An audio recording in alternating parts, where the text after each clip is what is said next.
Hay algo que nos define como especie antes que el lenguaje, antes que el arte, antes incluso que la agricultura. Nos movemos. Desde el primer momento en que un homínido se puso en pie y empezó a caminar erguido por las llanuras de África, el ser humano ha tenido una relación especial con el desplazamiento. Nos movemos para cazar, para comerciar, para explorar, para conquistar, para escapar. Nos movemos porque algo en nuestra naturaleza más profunda no soporta quedarse quieto. Pero caminar tiene límites. Las piernas cansan. El peso que puedes cargar es pequeño. La velocidad que puedes alcanzar es modesta. Y el océano, la montaña o el río que se interpone entre tú y tu destino no se mueve para dejarte pasar. Así que lo hicimos nosotros. Este vídeo es la historia de cómo el ser humano se negó a aceptar los límites que la naturaleza le imponía y construyó, uno tras otro, los vehículos que le permitieron ir más lejos, más rápido y cargando más peso. Desde la primera balsa de troncos que alguien amarró en un río prehistórico hasta los cohetes que hoy llevan personas al espacio, pasando por la rueda, el vapor, el motor de explosión y el reactor. Es una historia de ingeniería, pero también de ambición. De fracasos que se convirtieron en el siguiente intento. De inventores que murieron sin ver el impacto de lo que habían creado. De vehículos que no solo transportaron personas y mercancías, sino que redibujaron los mapas, redefinieron las economías y cambiaron el curso de las guerras. Hay algo que me gustaría que tuvieras en mente mientras vemos este vídeo. Cada vehículo que vamos a ver no era simplemente una máquina. Era una respuesta a una pregunta. La canoa respondía a la pregunta de cómo cruzar el río. El velero respondía a la pregunta de cómo aprovechar el viento en lugar de luchar contra él. La locomotora respondía a la pregunta de cómo mover grandes cargas por tierra sin depender de animales. El avión respondía a la pregunta de por qué el ser humano no podía moverse en las 3 dimensiones como los pájaros. Preguntas distintas, respuestas distintas, épocas distintas. Pero el mismo impulso detrás de todas ellas. Y hay una cosa más. A lo largo de este vídeo vas a ver un patrón que se repite una y otra vez. Alguien construye un vehículo para resolver un problema concreto. Ese vehículo funciona, pero tiene limitaciones. Esas limitaciones se convierten en el problema que alguien más decide resolver. Y así, generación tras generación, el vehículo siguiente siempre es la respuesta al defecto del anterior. La historia de los vehículos no es una línea recta hacia el progreso. Es una cadena de problemas y soluciones en la que cada solución lleva dentro, sin saberlo, la semilla del siguiente problema. Bienvenido. Arrancamos. Antes de hablar de ruedas y motores, tenemos que hablar de algo más antiguo y más fundamental, el agua. El agua fue la primera autopista de la humanidad. Y lo fue por una razón muy simple: es mucho más fácil mover un objeto sobre el agua que sobre tierra. El empuje hidrostático hace parte del trabajo. La fricción es menor. Y en un río, la corriente empuja en la dirección correcta sin que tengas que hacer nada. Los primeros vehículos de la historia no tenían ruedas. Tenían casco. Las primeras embarcaciones. Los indicios más antiguos de navegación humana se remontan a hace unos 50.000 años. Para esa fecha, los humanos modernos ya habían llegado a Australia, lo que significa que cruzaron al menos 90 kilómetros de mar abierto desde el sudeste asiático. No pudieron hacerlo nadando. Tenían embarcaciones. No sabemos cómo eran esas embarcaciones porque la madera no se conserva durante 50.000 años. Pero podemos inferir que eran balsas o canoas simples, troncos atados, cortezas de árboles cavadas, pieles tensadas sobre armazones de madera. Lo suficiente para cruzar distancias cortas de mar abierto. Las primeras embarcaciones documentadas arqueológicamente son las canoas monóxilas, troncos excavados a fuego y hacha hasta convertirse en recipientes flotantes. La canoa de Pesé, encontrada en los Países Bajos, tiene unos 10.000 años de antigüedad y es el barco más antiguo conocido. Era pequeña, inestable y difícil de maniobrar. Pero flotaba. Y eso era todo lo que hacía falta. Hay algo que vale la pena detenerse a considerar aquí. El ser humano que construyó esa primera canoa tuvo que comprender, aunque fuera de manera intuitiva, el principio de flotabilidad. Tuvo que entender que un tronco macizo flota, que un tronco hueco flota mejor, y que si ese tronco hueco es suficientemente grande, puede sostener el peso de una persona. Eso es física aplicada sin nombre, sin fórmulas, aprendida por observación y experimentación. Es exactamente el mismo proceso mental que usó Arquímedes siglos después, solo que sin la bañera y sin el eureka. Y tuvo que resolver un problema que sigue siendo uno de los más complicados en el diseño naval, la estabilidad. Una canoa demasiado estrecha vuelca. Una demasiado ancha es lenta y difícil de propulsar. Encontrar el equilibrio entre estabilidad y eficiencia es un problema de ingeniería que los constructores navales del siglo XXI siguen resolviendo con ordenadores y túneles hidrodinámicos. El constructor prehistórico lo resolvía con intuición y con el precio de mojarse cada vez que se equivocaba. La vela, cuando el viento empieza a trabajar para ti. Durante miles de años, las embarcaciones se propulsaron con remos. Los remos son eficaces pero agotadores, y limitan el tamaño de la tripulación y la carga que puedes transportar. Necesitas suficiente gente para remar, pero cada remero ocupa espacio y consume comida. La vela cambió esa ecuación de forma radical. Los primeros indicios de velas aparecen en Egipto hacia el 3200 a.C. Las pinturas en vasijas del periodo predinástico muestran embarcaciones con un mástil central y una vela cuadrada. El principio es simple y genial: en lugar de luchar contra el agua con tus brazos, dejas que el viento empuje el barco. Con la vela, el tamaño de las embarcaciones pudo crecer enormemente. Ya no necesitabas una tripulación proporcionada al tamaño del barco, necesitabas solo la gente suficiente para manejar las velas y el timón. El resto del espacio podía llenarse de mercancías. El comercio marítimo a larga distancia nació con la vela. Los fenicios, hacia el 1000 a.C., construyeron una red comercial que cubría todo el Mediterráneo gracias a sus barcos de vela. Llevaban madera del Líbano a Egipto, cobre de Chipre a Grecia, tinte púrpura de Tiro a Cartago. El mundo mediterráneo antiguo era, en gran medida, un mundo conectado por velas y remos. Sin esas embarcaciones, no existiría la cultura mediterránea tal como la conocemos. El comercio no solo movía mercancías, movía ideas, lenguas, dioses y técnicas.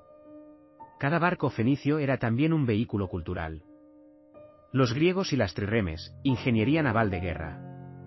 Si los fenicios dominaron el mar con el comercio, los griegos lo dominaron con la guerra.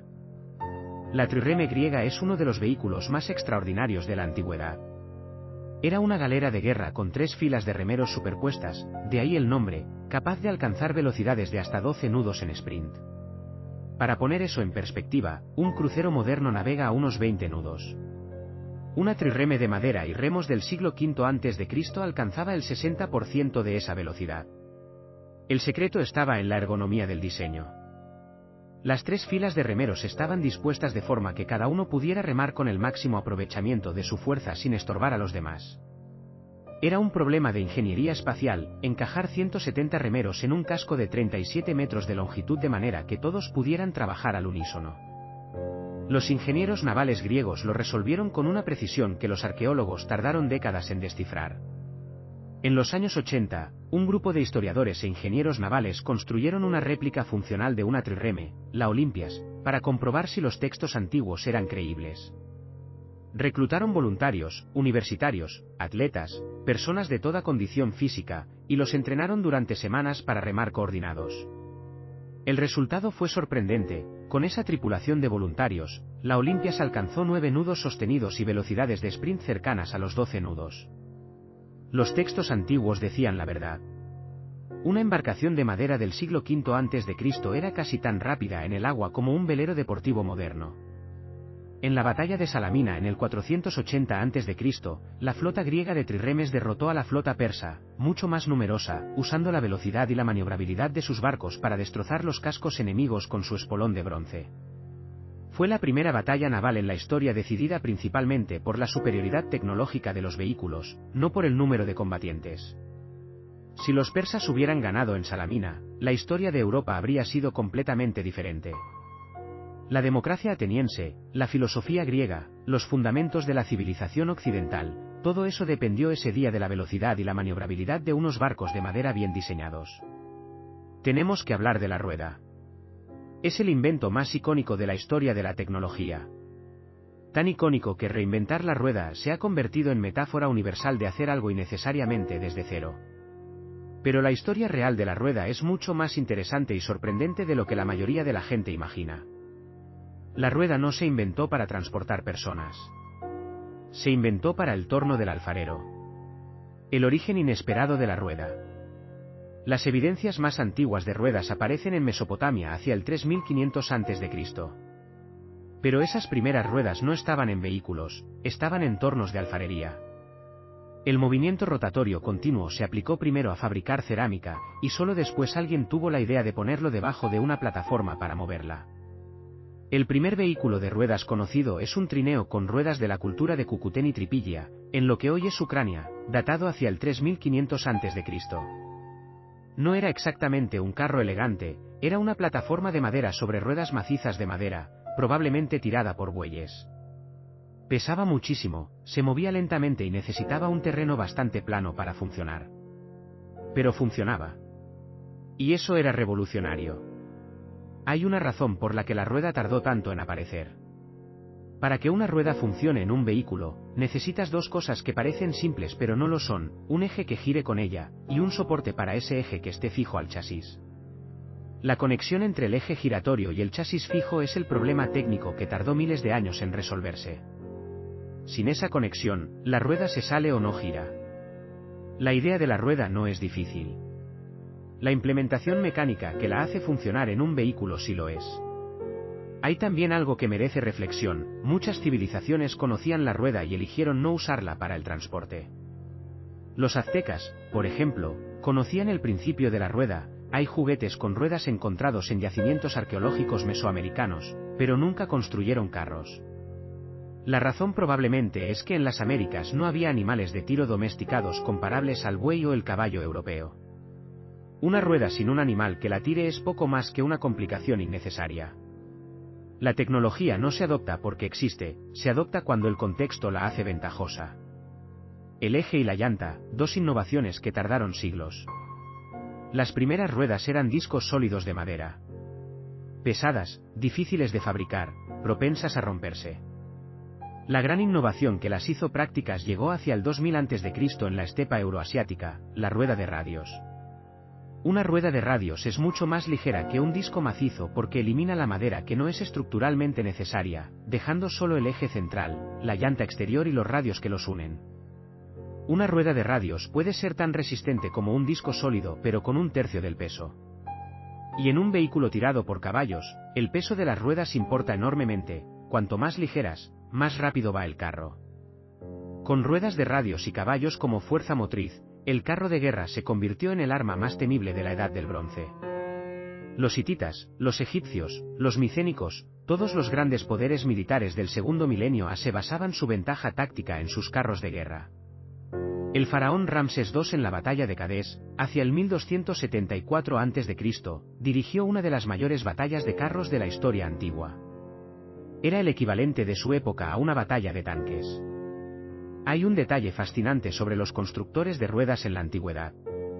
Los radios de una rueda de carro tienen que estar perfectamente equilibrados. Si uno es ligeramente más pesado que los demás, la rueda vibra a alta velocidad y puede romperse en plena carrera.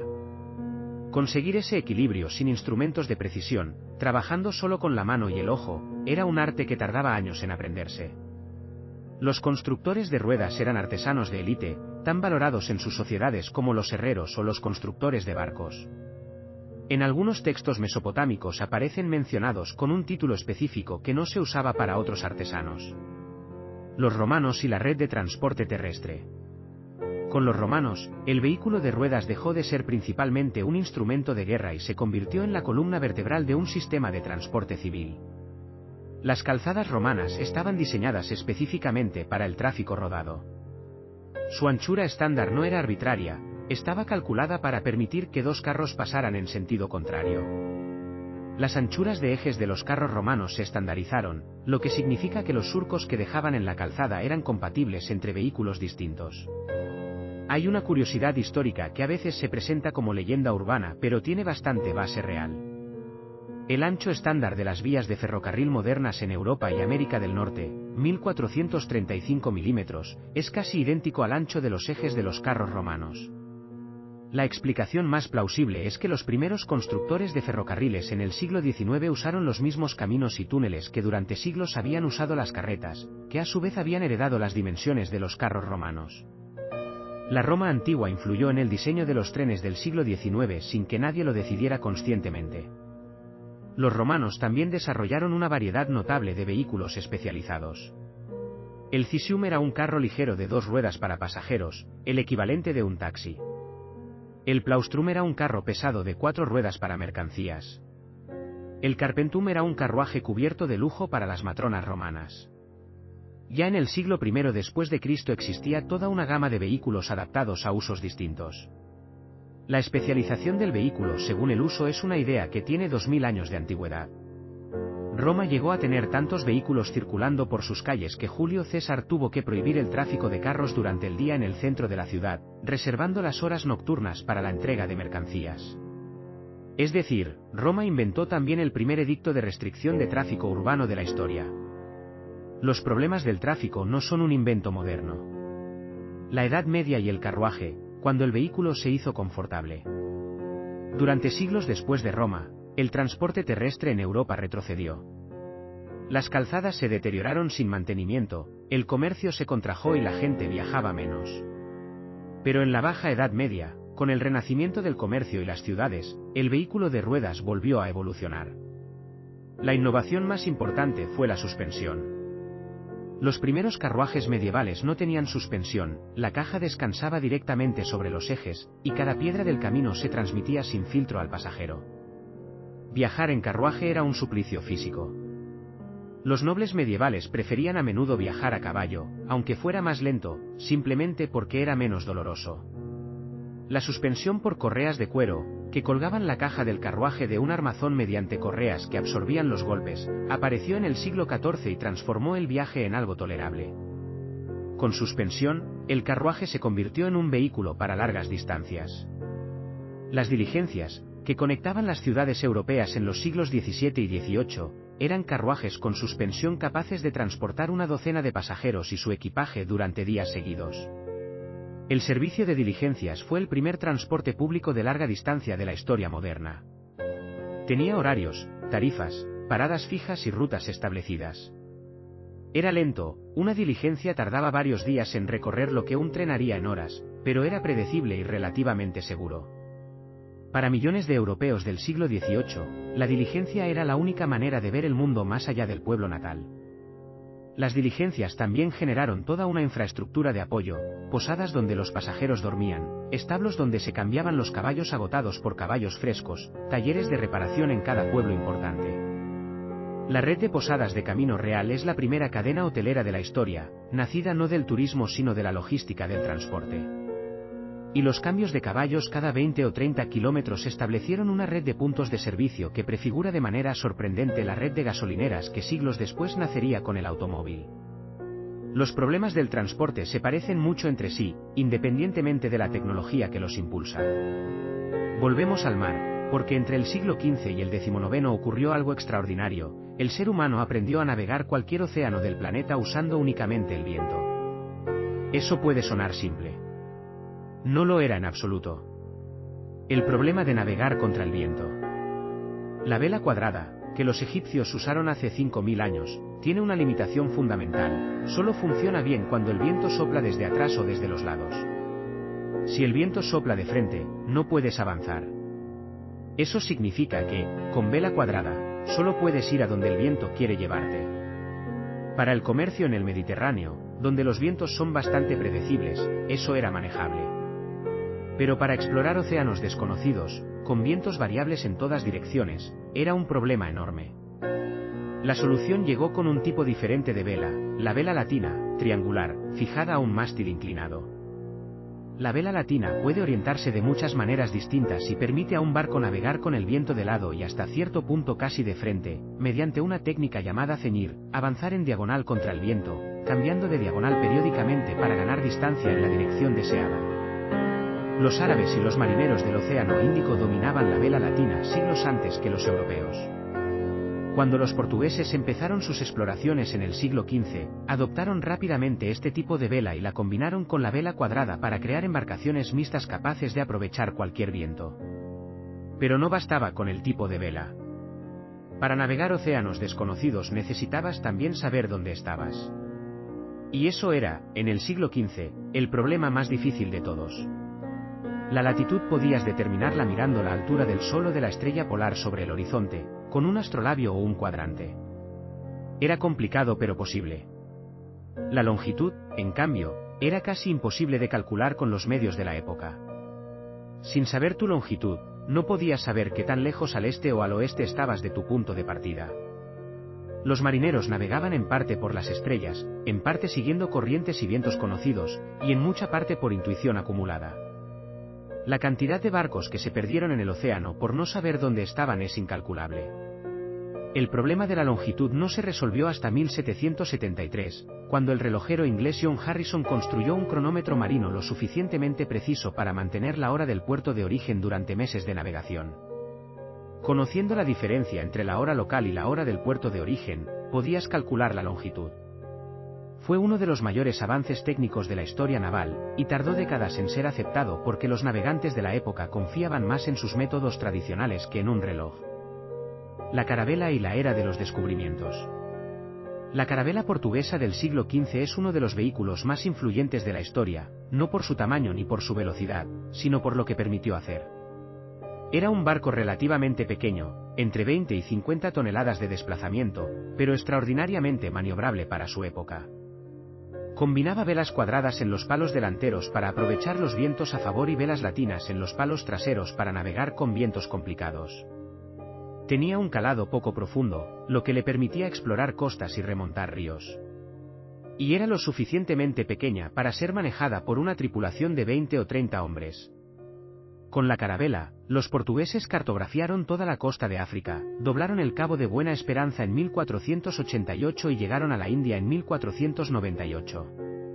Cristóbal Colón cruzó el Atlántico con 2 carabelas y una nao en 1492. Magallanes y Elcano completaron la primera circunnavegación del globo entre 1519 y 1522 con 5 barcos de los que solo uno regresó. Esos viajes no eran aventuras románticas. Eran proyectos de ingeniería naval extrema, operados en condiciones de peligro extremo. La mortalidad en aquellos viajes era brutal. De los 270 hombres que salieron con Magallanes en 1519, solo 18 regresaron 3 años después con Elcano. Los demás murieron de escorbuto, de hambre, en combates, o naufragaron. El escorbuto merece una mención especial porque es uno de los problemas técnicos más peculiares de la historia naval. Durante siglos, los marineros en viajes largos morían de una enfermedad que los dejaba sin fuerzas, con las encías sangrando y los dientes cayéndose. Nadie entendía por qué.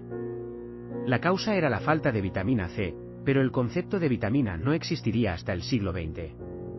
Los marineros que más tiempo pasaban en el mar, comiendo solo galletas y carne salada, simplemente enfermaban y morían. La solución empírica, llevar cítricos a bordo, se descubrió a finales del siglo XVIII, pero tardó décadas en adoptarse de manera sistemática porque nadie entendía por qué funcionaba. La Marina Real Británica empezó a dar limón a sus marineros de forma obligatoria en 1795. A partir de ese momento, el escorbuto prácticamente desapareció de sus barcos. Habían resuelto el problema correcto sin entender la solución. El galeón, la máquina de la globalización. Si la carabela abrió los océanos, el galeón los dominó durante casi 2 siglos. El galeón era un barco de guerra y comercio de gran tonelaje, típicamente entre 300 y 1000 toneladas, con varios puentes de cañones y capacidad para transportar enormes cantidades de mercancías. Los galeones españoles transportaron durante más de 100 años las riquezas de América a Europa: oro, plata, especias, cacao, tabaco. La famosa flota de Indias era una convoya anual de galeones que hacía el viaje desde Veracruz y Cartagena de Indias hasta Sevilla, cargada de plata mexicana y peruana. Un galeón bien construido era una obra de ingeniería naval de enorme complejidad. Su casco tenía que soportar la presión del mar en tormentas oceánicas, el retroceso de decenas de cañones disparando simultáneamente, y el peso de cientos de toneladas de carga. Sus mástiles y aparejos tenían que poder ajustarse a cualquier condición de viento. Su timón tenía que responder con precisión suficiente para navegar por canales estrechos o maniobrar en combate naval. Los maestros carpinteros navales que construían galeones eran los ingenieros más sofisticados de su época. Sus conocimientos se transmitían de manera casi secreta, de maestro a aprendiz, dentro de los arsenales reales de Sevilla, Lisboa, Ámsterdam y Portsmouth. El diseño de un galeón era un secreto de Estado. Hay un detalle de los galeones que siempre me resulta fascinante. La madera necesaria para construir un galeón de 500 toneladas era el resultado de talar entre 2.000 y 4.000 árboles, principalmente robles que tardaban décadas en crecer. Las potencias navales de la época consumían sus bosques a una velocidad alarmante.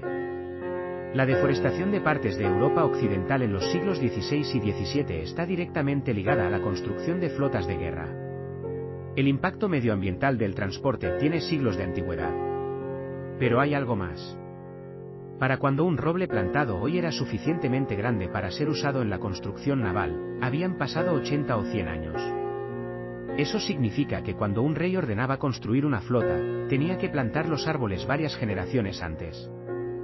La planificación forestal para la construcción naval era un ejercicio de pensamiento a largo plazo de una escala que pocos proyectos modernos pueden igualar. Los almirantes del siglo XVIII navegaban en barcos cuyos árboles habían sido plantados antes de que sus abuelos nacieran. La máquina de vapor existía antes de que nadie pensara en ponerla en un vehículo.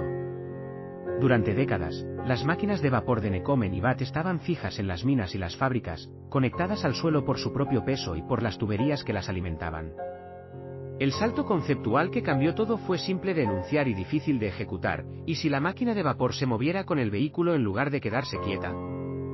El barco de vapor, Fulton y el Clermont. En agosto de 1807, un ingeniero americano llamado Robert Fulton hizo navegar un barco desde Nueva York hasta Albany, remontando el río Hudson, en 32 horas. El barco se llamaba Clermont. Tenía una rueda de paletas a cada lado del casco, impulsada por un motor de vapor. Los espectadores en las orillas del río reaccionaron con una mezcla de asombro y terror. Un barco que avanzaba contra la corriente sin velas y sin remeros, echando humo negro por la chimenea, debía de parecer algo sobrenatural. Algunos testigos describieron a la gente huyendo de las orillas al ver pasar el Clermont de noche, con las llamas de la caldera visibles en la oscuridad. En los pueblos por los que pasaba, la noticia se transmitía de boca en boca: venía un monstruo de fuego por el río. No lo era.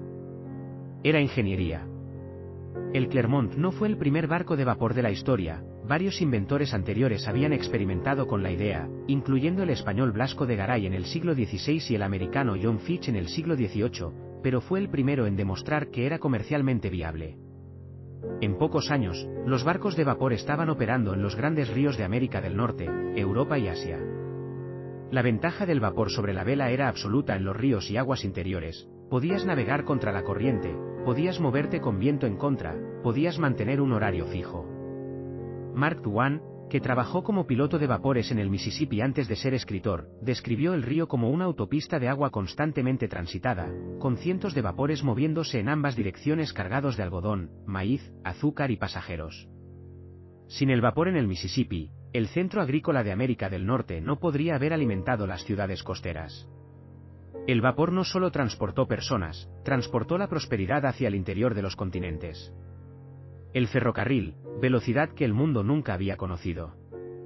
Si el barco de vapor transformó el transporte fluvial, el ferrocarril transformó el transporte terrestre de una manera aún más radical. Un caballo puede tirar de una carga mucho mayor sobre raíles de hierro que sobre un camino de tierra, porque la fricción entre una rueda de hierro y un raíl de hierro es mucho menor que entre una rueda de madera y la tierra. Los primeros ferrocarriles, antes de tener locomotoras de vapor, usaban caballos para tirar de vagones sobre raíles en las minas de carbón. Ya eran mucho más eficientes que los carros normales. Cuando Richard Trevithick montó un motor de vapor sobre unos raíles en 1804, combinó los dos principios, la baja fricción de los raíles y la potencia ilimitada del vapor. George Stephenson perfeccionó la locomotora de vapor con su Rocket en 1829, ganando la famosa prueba de Rainhill, 56 km por hora, más del doble de lo que un caballo podía mantener.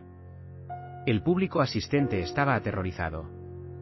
Los médicos advertían de que el cuerpo humano no podía soportar moverse a más de 30 km por hora sin sufrir daños irreparables. Los ojos no podrían procesar el paisaje a esa velocidad. Los pulmones no podrían respirar con ese viento en la cara. El corazón se detendría. Estaban equivocados en todo. En 1830 abrió el primer ferrocarril de pasajeros del mundo entre Liverpool y Manchester. En ese mismo viaje inaugural murió un parlamentario llamado William Huskisson, atropellado por la locomotora mientras cruzaba las vías durante una parada. fue la primera víctima mortal de un accidente ferroviario de la historia. El ferrocarril celebró su nacimiento con su primera tragedia. Y siguió adelante de todas formas. En 1850, había más de 10.000 kilómetros de vías férreas solo en Gran Bretaña. En 1869, el ferrocarril transcontinental unió la costa este con la costa oeste de los Estados Unidos, clavando el último clavo de oro en Promontory Summit, Utah. En 1904, el Transiberiano unió Moscú con Vladivostok a través de 9.289 kilómetros de estepa, taiga y montañas. El ferrocarril no solo transportó personas y mercancías. Transportó el tiempo. Antes del ferrocarril, cada ciudad tenía su propio tiempo local basado en el mediodía solar. La diferencia entre la hora de Madrid y la de Barcelona era de unos 14 minutos. Eso no era un problema cuando viajar entre ellas tardaba días. Pero los ferrocarriles necesitaban horarios coordinados. Los usos horarios que usamos hoy son una consecuencia directa de la necesidad de coordinar los horarios de los trenes. Y transformó también la percepción de la distancia y la idea de nación.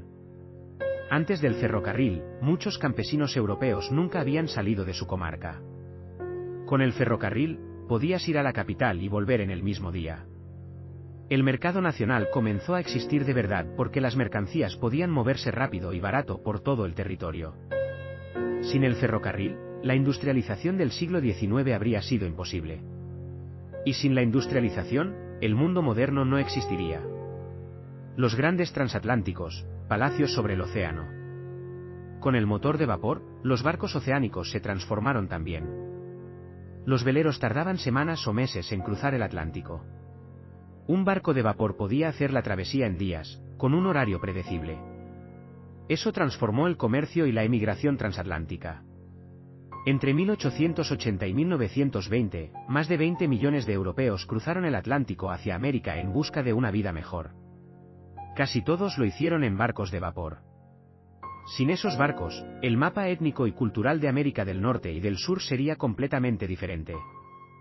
A finales del siglo XIX y principios del XX, las compañías navieras competían ferozmente por construir los transatlánticos más grandes, más rápidos y más lujosos del mundo.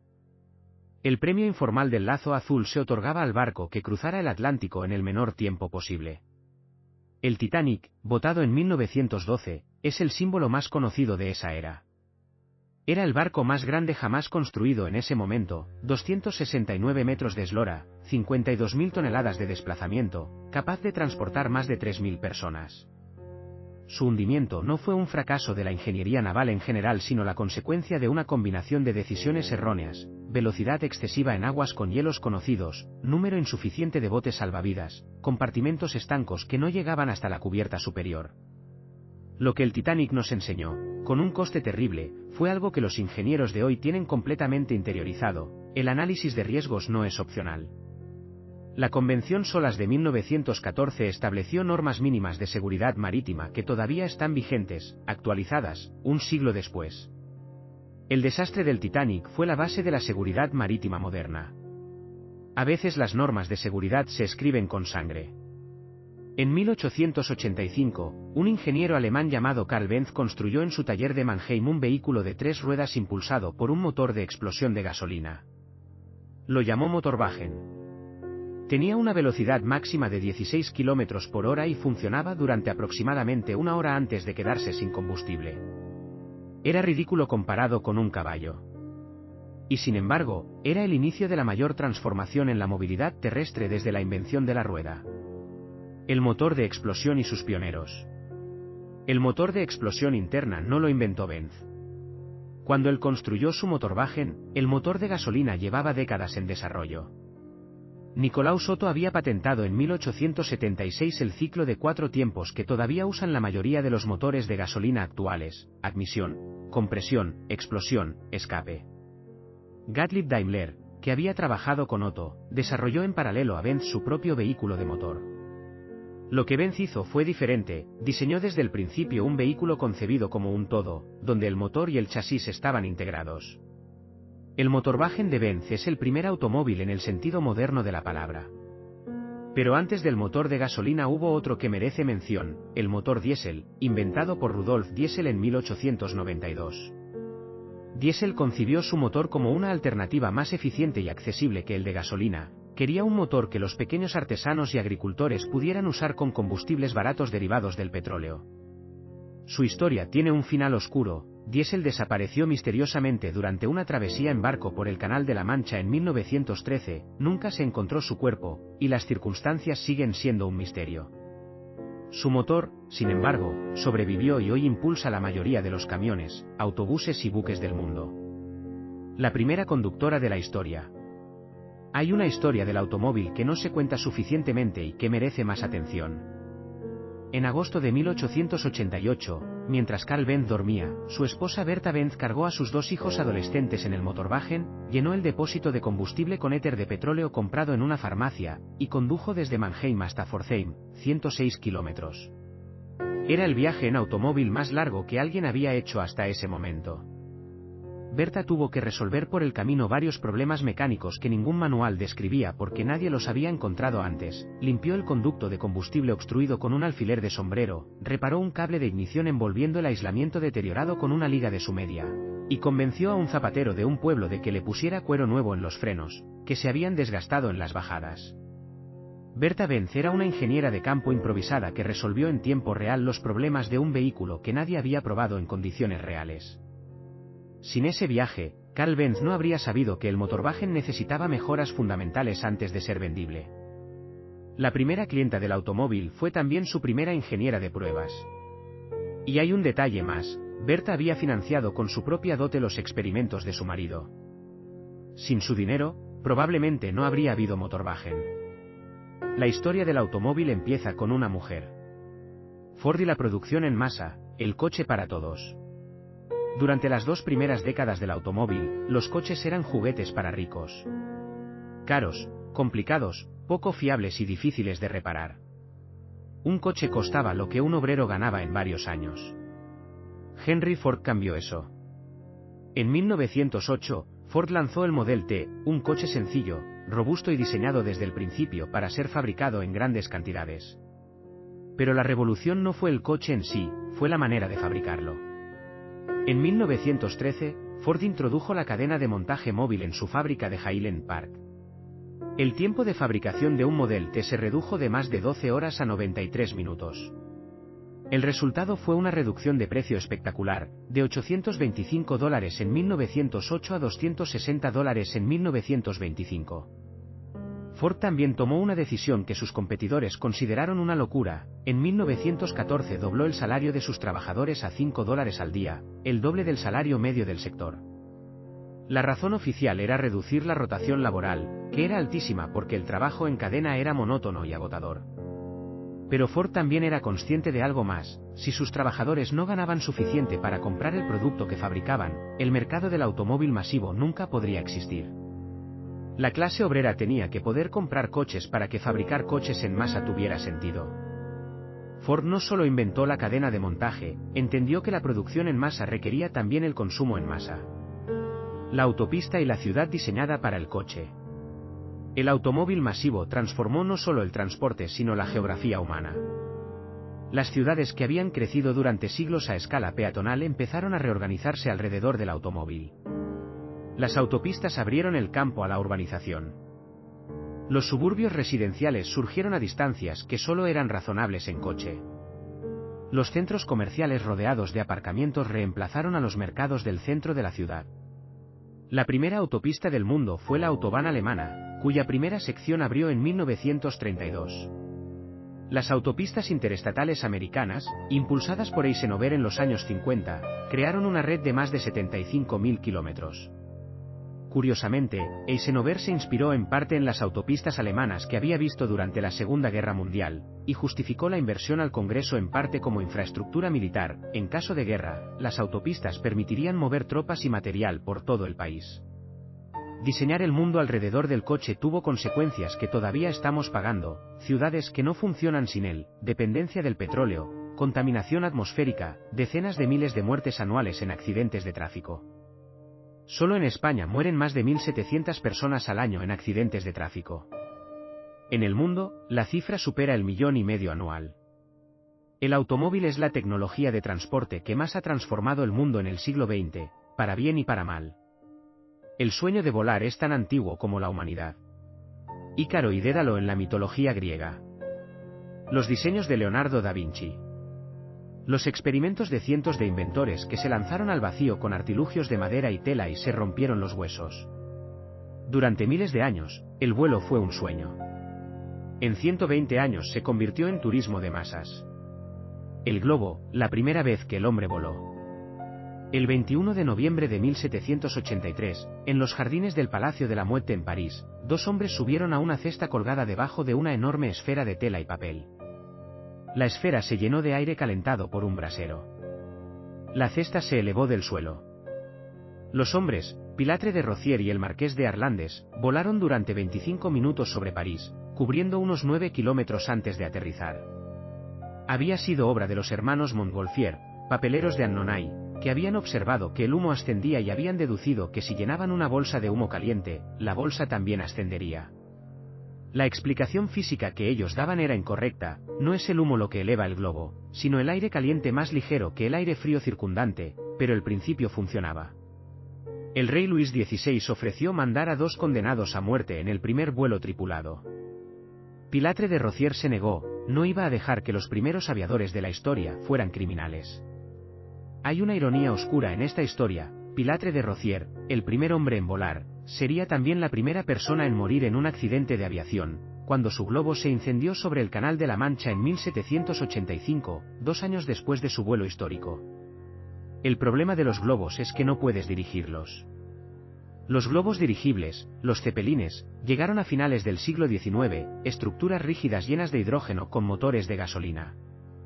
Eran lentos, enormes y peligrosos, pero cruzaban océanos y transportaban pasajeros en un lujo que los aviones de la época no podían ofrecer. El desastre del Hindenburg en 1937, que ardió en 34 segundos matando a 36 personas ante las cámaras de la prensa, acabó con la era de los dirigibles de pasajeros de manera instantánea. Los Wright y el primer vuelo controlado. El 17 de diciembre de 1903, en Kitty Hawk, Carolina del Norte, un vehículo más pesado que el aire despegó del suelo con un ser humano a bordo, voló de manera controlada y aterrizó de forma segura. El Flyer de los hermanos Wright recorrió 36 metros en 12 segundos en su primer vuelo. Era menos distancia de la que separa la cola de un Boeing 747 moderno de su morro. Pero esos 36 metros cambiaron el mundo. Lo extraordinario de los Wright no es que fueran los primeros en intentarlo. Es que resolvieron el problema correcto. Mientras la mayoría de los inventores de la época se obsesionaban con el motor, los Wright entendieron que el verdadero problema era el control. ¿Cómo mantienes el equilibrio de un avión en el aire? La solución que encontraron fue el alabeo de alas, retorcer ligeramente las puntas de las alas para controlar el balanceo lateral. La idea se les ocurrió a Wilbur mientras retorcía en sus manos una caja de cartón vacía en su tienda de bicicletas. Si una caja de cartón podía retorcerse así, quizás un ala también podía. De una caja de cartón a la aviación moderna. Orville y Wilbur Wright eran fabricantes de bicicletas. No tenían formación universitaria en ingeniería. Pero tenían método, construyeron su propio túnel de viento para probar perfiles de alas, diseñaron su propio motor, y cuando fallaron entendieron por qué y lo intentaron de nuevo. Mientras tanto, Samuel Langley, director del Instituto Smithsoniano con financiación del gobierno americano y un equipo de ingenieros profesionales, intentaba lo mismo y fracasó 2 veces de manera espectacular justo antes de que los Wright tuvieran éxito. El dinero y los títulos no garantizan el resultado. El método sí. La Primera Guerra Mundial y la aceleración del avión. Entre 1903 y 1914, el avión era poco más que una curiosidad. En 1914, los aviones volaban a unos 120 km por hora. En 1918, los mejores cazas alcanzaban los 220 km por hora. Los motores habían triplicado su potencia. 4 años de guerra habían hecho avanzar la tecnología aeronáutica, lo que en tiempos de paz habría tardado 20. Pero la Primera Guerra Mundial también produjo algo más que velocidad. Produjo pilotos. Cientos de miles de hombres aprendieron a volar durante la guerra, y cuando terminó, muchos no quisieron dejar de hacerlo. Compraron aviones militares excedentes a precio de saldo y se convirtieron en los primeros pilotos civiles de la historia. Hacían exhibiciones aéreas, transportaban correo, llevaban pasajeros de ciudad en ciudad. Eran los pioneros de la aviación comercial. El correo aéreo fue el primer negocio viable de la aviación civil. En 1918, el Servicio Postal Americano estableció la primera ruta regular de correo aéreo entre Nueva York y Washington.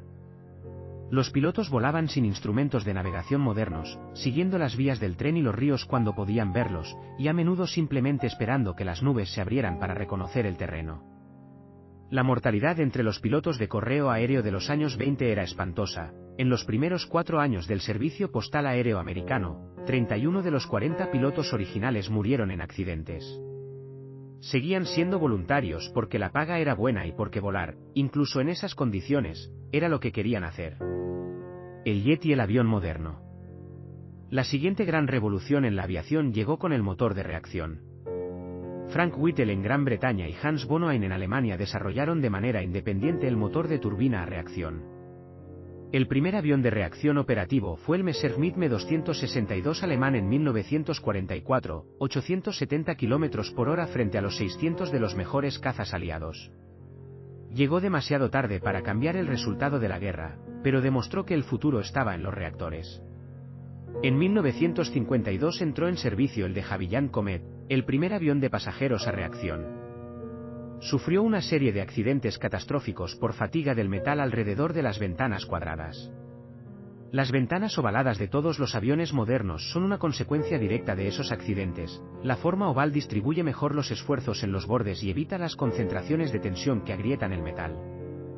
Cada vez que miras por la ventanilla de un avión, estás viendo la lección aprendida de aquellos desastres. En 1970, el Boeing 747 inauguró la era del avión jumbo, 450 pasajeros, crucero a 900 km por hora, autonomía de más de 10.000 km. Lo que en 1903 era un vuelo de 36 metros se había convertido, en 70 años, en un vuelo de Nueva York a Londres en 7 horas con cientos de pasajeros. El siglo XX fue también el siglo en que la velocidad se convirtió en un objetivo en sí misma. No solo ir más lejos, ir más rápido. El tren de alta velocidad. En 1964, Japón inauguró el Shinkansen entre Tokio y Osaka, 515 kilómetros en 4 horas, con una puntualidad que se medía en segundos. Hoy, más de 50 años después, el Shinkansen ha transportado más de 10.000 millones de pasajeros sin un solo accidente mortal de pasajeros. Es la red de transporte más segura del mundo. Francia siguió con el TGV en 1981, España con el AVE en 1992. España, por cierto, tiene la segunda red de alta velocidad más extensa de Europa y la cuarta del mundo, con más de 3.700 kilómetros. China tiene hoy más de 40.000 kilómetros de vías de alta velocidad, más que todo el resto del mundo junto. Hay algo especialmente elegante en la ingeniería del tren de alta velocidad que a menudo se pasa por alto. A 300 km por hora, la aerodinámica de un tren es tan importante como la de un avión. La resistencia del aire crece con el cuadrado de la velocidad. Si doblas la velocidad, la resistencia del aire se multiplica por 4. Los trenes de alta velocidad modernos tienen morreras tan cuidadosamente diseñadas como los aviones, y cada milímetro de su perfil es el resultado de miles de horas de simulación aerodinámica. El tren bala japonés Serie 500 fue diseñado por un ingeniero que era también ornitólogo aficionado, y modeló el morro del tren inspirándose en el pico del martín pescador, un ave que entra en el agua casi sin salpicadura. Eso redujo el ruido del tren al entrar en los túneles en un 30%. El muro del sonido. El 14 de octubre de 1947, el piloto Chuck Yeager rompió la barrera del sonido en el Bell X-1. Durante los años anteriores, varios pilotos habían muerto intentando alcanzar la velocidad del sonido. Cerca de Mach 1, los aviones convencionales entraban en resonancias estructurales que los hacían incontrolables. El 11 tenía un perfil de ala muy fino, copiado del diseño de una bala de fusil. Yeager no rompió ninguna barrera física, demostró que con el diseño correcto, no había barrera. Lo que pocos saben es que Yeager realizó ese vuelo con 2 costillas rotas de una caída de caballo 2 días antes. No se lo dijo a sus superiores porque sabía que lo habrían apartado del vuelo. Para cerrar la escotilla del 11 con las costillas rotas, usó un palo de escoba que consiguió en un rancho cercano. El primer piloto en romper la barrera del sonido lo hizo con costillas rotas y un palo de escoba. El Concorde. En 1976 entró en servicio el Concorde, el único avión de pasajeros supersónico que ha operado comercialmente en la historia. Cruzaba el Atlántico a Mach 2,04 en 3 horas y media. Sus pasajeros salían de Londres a las 10:30 y llegaban a Nueva York a las 9 hora local, antes de haber despegado en hora local europea. El Concorde se retiró en 2003 por razones económicas, consumía enormes cantidades de combustible, solo tenía 100 asientos, y los billetes costaban varios miles de dólares. Pero hay algo del Concorde que suele olvidarse. A Mach 2, la fricción del aire calentaba la superficie del avión hasta unos 120 grados Celsius. El aluminio a esa temperatura pierde resistencia, por lo que el Concorde usaba una aleación especial de aluminio. Más importante aún, el fuselaje se expandía térmicamente unos 25 centímetros durante el vuelo. Los ingenieros tuvieron que diseñar uniones y sellados que toleraran esa expansión y contracción con cada vuelo. En tierra, después de aterrizar, el avión crujía durante varios minutos mientras se enfriaba y contraía. Un ingeniero que trabajó en el Concorde describía ese sonido como el avión respirando, recuperándose del esfuerzo del vuelo. No todos los grandes vehículos van rápido ni vuelan alto. Algunos van hacia abajo. Y otros van más lejos de lo que nadie había imaginado posible. El submarino, conquistar el mundo subacuático. El submarino moderno nació de la guerra. Durante la Guerra de Secesión Americana, la Confederación construyó el H.L. Hunley, el primer submarino en hundir un barco de guerra enemigo. Era un cilindro de hierro de 12 metros propulsado a mano por una tripulación de 8 hombres. El Hunley se hundió 3 veces durante las pruebas. La última vez fue después de su misión de combate, con toda la tripulación a bordo. Es el primer submarino de la historia, y su historia termina en tragedia. Los submarinos nucleares, introducidos en los años 50, eliminaron la necesidad de emerger regularmente. El USS Nautilus, en 1958, navegó 2.945 kilómetros completamente sumergido bajo el hielo del Ártico, pasando por el Polo Norte. Era el primer vehículo de la historia en alcanzar el Polo Norte. Los submarinos modernos de ataque nuclear pueden permanecer sumergidos durante meses. El límite no es técnico, es humano. La tripulación necesita volver a la superficie por razones psicológicas antes de que el reactor o las provisiones se agoten. Un submarino moderno es básicamente una ciudad submarina autónoma, genera su propio oxígeno electrolizando el agua del mar, produce agua potable desalinizando el agua del océano y puede navegar indefinidamente en términos de combustible nuclear. El único recurso verdaderamente limitado a bordo es la salud mental de la tripulación. Los vehículos que fueron al espacio. El 4 de octubre de 1957, la Unión Soviética lanzó el Sputnik 1, una esfera de aluminio de 58 centímetros con 4 antenas de radio. Era el primer vehículo artificial en órbita terrestre. 12 años después, el Apolo 11 llevó a 3 personas a la Luna y trajo de vuelta a 2 de ellas. El tercer astronauta, Michael Collins, orbitó solo alrededor de la Luna mientras Armstrong y Aldrin bajaban a la superficie. Durante cada órbita, Collins pasaba 48 minutos al otro lado de la Luna, completamente incomunicado con la Tierra y con sus compañeros. Estaba más solo que cualquier ser humano en la historia, separado de toda la humanidad por la masa de la Luna. Dijo después que no se sentía solo. Se sentía en paz. El rover Curiosity aterrizó en Marte en 2012 mediante un sistema de grúa aérea que nunca había sido probado en condiciones reales. Los ingenieros de la NASA llamaron a ese momento los 7 minutos de terror. El Curiosity tenía que aterrizar solo. Y lo hizo. Y luego está el Voyager 1. Lanzado en 1977, lleva casi 50 años moviéndose. Hoy está a más de 23.000 millones de kilómetros de la Tierra. La señal tarda más de 22 horas en llegar.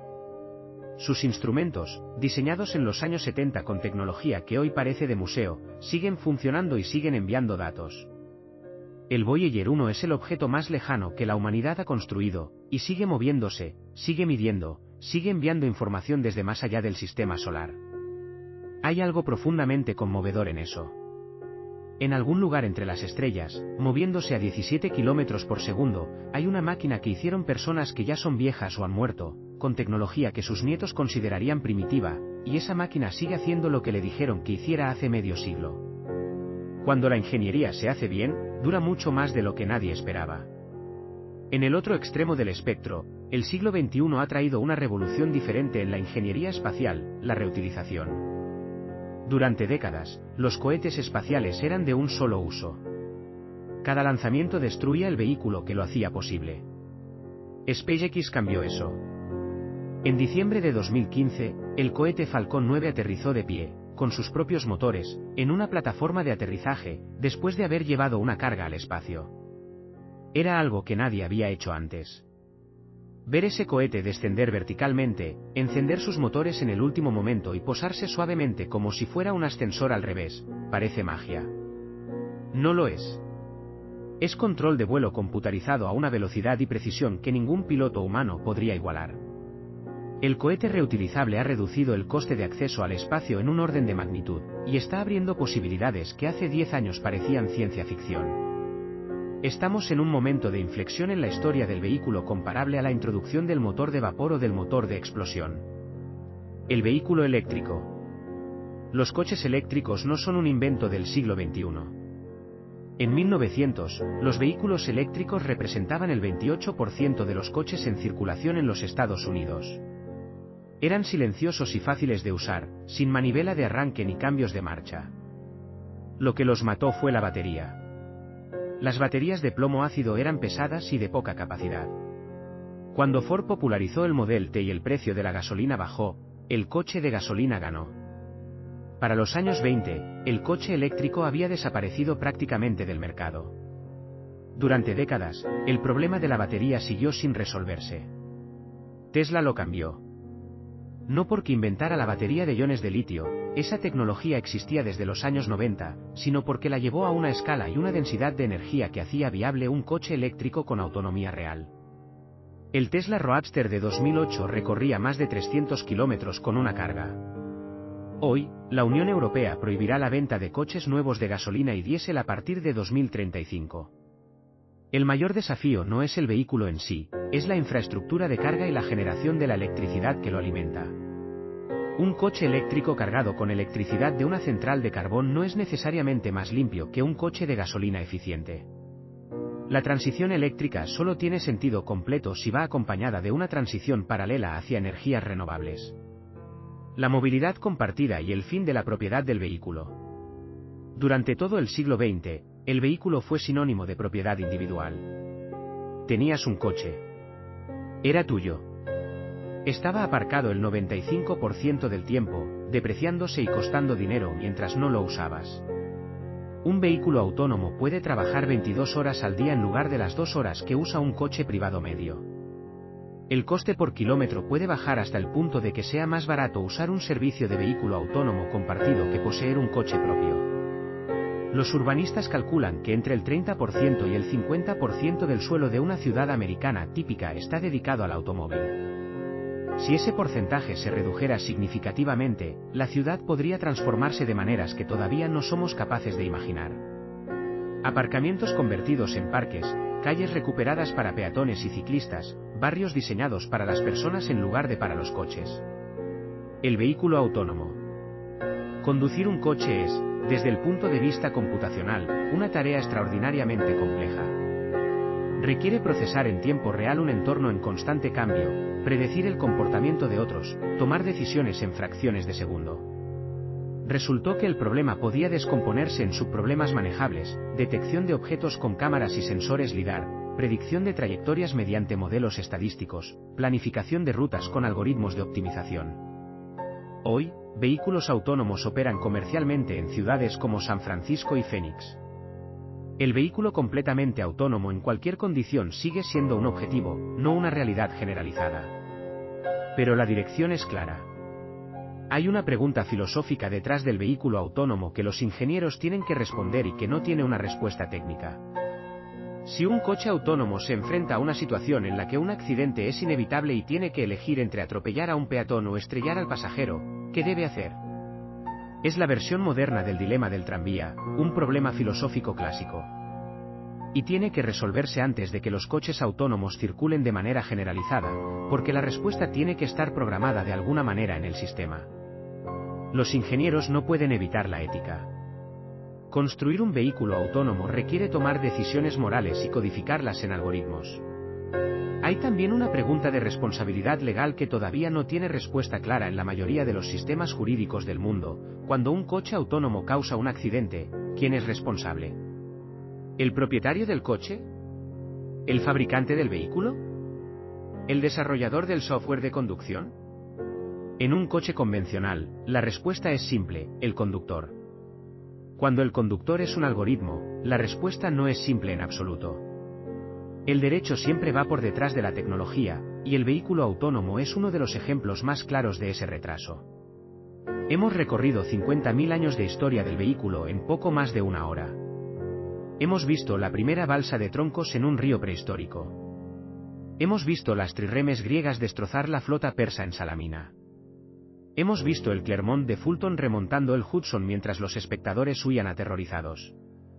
Hemos visto a Berta Benz reparando el motor de su marido con un alfiler de sombrero en una carretera de Alemania.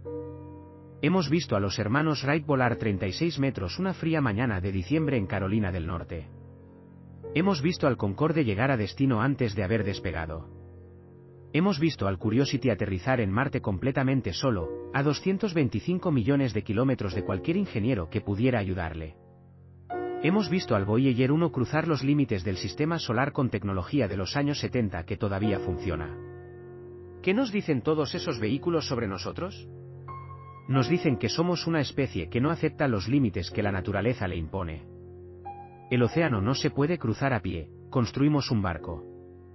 El aire no sostiene a un cuerpo humano, construimos un avión. El vacío del espacio es incompatible con la vida, construimos una nave que lleva su propio ambiente. Cada vehículo de la historia ha sido una negativa. Una negativa a quedarse donde estábamos. Una negativa a aceptar que ese río, esa montaña, ese océano, esa atmósfera o ese vacío nos iba a detener. Pero los vehículos también nos dicen algo más complicado. Nos dicen que cada solución trae nuevos problemas. El automóvil nos dio libertad de movimiento y nos dio también atascos, contaminación y miles de muertos al año. El avión hizo el mundo pequeño y también contribuyó al cambio climático. El vehículo eléctrico promete limpiar el transporte y plantea nuevas preguntas sobre la extracción de minerales para las baterías. La ingeniería no resuelve problemas de manera definitiva. Los desplaza. Los transforma. Y en ese proceso, abre posibilidades que antes no existían, que generan nuevas necesidades, que requieren nuevas soluciones. Hay un hilo que une la primera canoa con el Voyager 1. No es la tecnología ha cambiado más allá de cualquier reconocimiento. No es la escala, la diferencia entre una canoa y una nave espacial es tan grande que casi no tiene sentido compararlas. El hilo que las une es la pregunta. La misma pregunta que alguien se hizo mirando un río hace 10.000 años y que los ingenieros de la NASA se hicieron mirando el sistema solar en los años 70, ¿cómo llego al otro lado? Eso es lo que llevamos haciendo 50.000 años. Y no vamos a parar.